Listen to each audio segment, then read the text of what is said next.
మనకు కావలసిన ఆ బ్రేక్ త్రూ రేపట్లో కాదు, ఈరోజే ఉంది అంటే ఎలా? మనము చాలాసార్లు ఈ రోజును త్వరగా గడిపేయడానికి ప్రయత్నం చేస్తూ ఉంటాం. నిన్నటి పశ్చాత్తాపంలో లేదా రేపటి గురించి ఆందోళనలతో ఈ రోజును గడుపుతూ ఉంటాం. కానీ మన ప్రభువు నిన్నటిలో పని చేయడండి. ఆయన రేపటి గురించి ఆందోళన పడకూడదు అని అంటూ ఉన్నారు.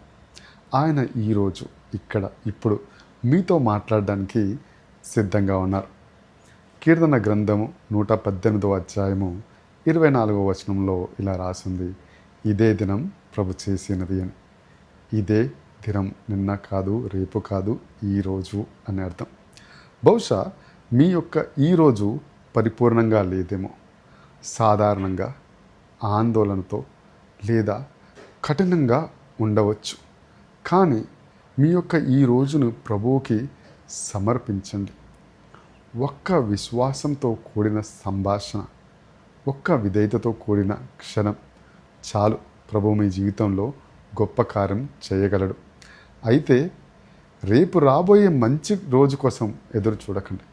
ఈ రోజుకి ఒక అవకాశం ఇవ్వండి. ఈరోజు తిరిగి ప్రార్థన చేయండి. ఈరోజు మీ ప్రయత్నాన్ని తిరిగి మొదలు పెట్టండి. ఈరోజు ప్రభు యొద్ద మీ యొక్క ప్రార్థనను విన్నవించుకోండి.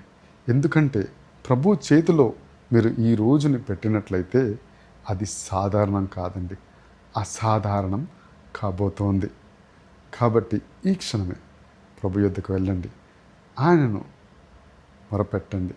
మీ జీవితంలో గొప్ప కార్యాలు జరగాలని ఆశపరుచు ఉన్నాను. దేవుడు మిమ్మల్ని దీవించిన కాక. ఆమేన్.